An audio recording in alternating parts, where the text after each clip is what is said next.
We, kijana mambo? Unafanya nini hapa? Hatuko? Hatuko job. Job gani unakaa chini hapo? Hapo ni nitakuja tu apitati. Hizo risk kwa sababu mimi kupiga msee ngapi hizo msee. Kipita vibaya mimi napigia simu zote ni pesa. Ehe.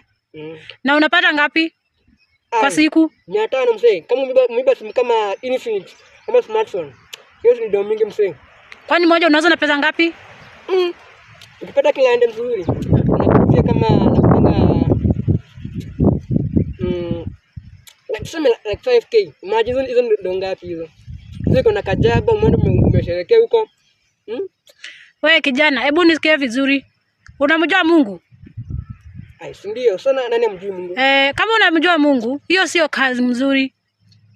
Kazi mzuri ni ile unaenda mchana, usiku unarudi kulala kwa nyumba. Ai, bora iandikwe kwa Bible. Unajua siku hizi nyinyi wajenisia mwami. Few moments later. Mazingli kupiga tu baroda, piga riu tukuka.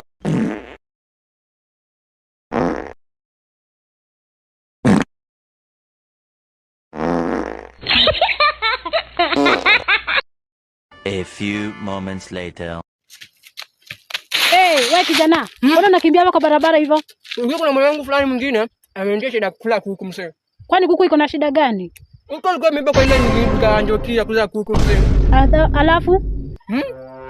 Alafu kaenda aje? Nakwambia manya huo anjoki sasa. Alikuwa amekuja na polisi. Yaani kama msee alikuwa amekosa nyaka, mchele na nyama. Mimi nilikuwa nimejisikia mguu. Ngasikiaje? Ngo. Mimi ndani rafiki mwingine mtu mwingine anakuja kusherehekea. Unajua hebu niambie. Nakwambia tumefungua hivi tukapata ni polisi msee. Nakwambia nimepitia kwa dirisha. Hadi mimi siku hizi mtu akinitia sherehe sasa. Kama 25 nataka niwaite mkuje msherehekee na vijana wangu, wasichana wangu. Na tuone tutakula nini. Tushukuru Mungu. Wewe kula peke yako? Hours later.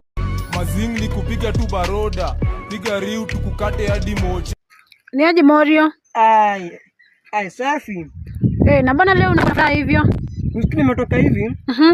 Morio yangu alikuwa na deni yangu ya dhao. Akaniambia aje, msee nimekuwekea deni yako sana, acha nikupe. Anizenga dhao msee, nikabai kajada. Sasa hiyo nyingine naenda kusherehekea huko na kunywa mapombe na cheki.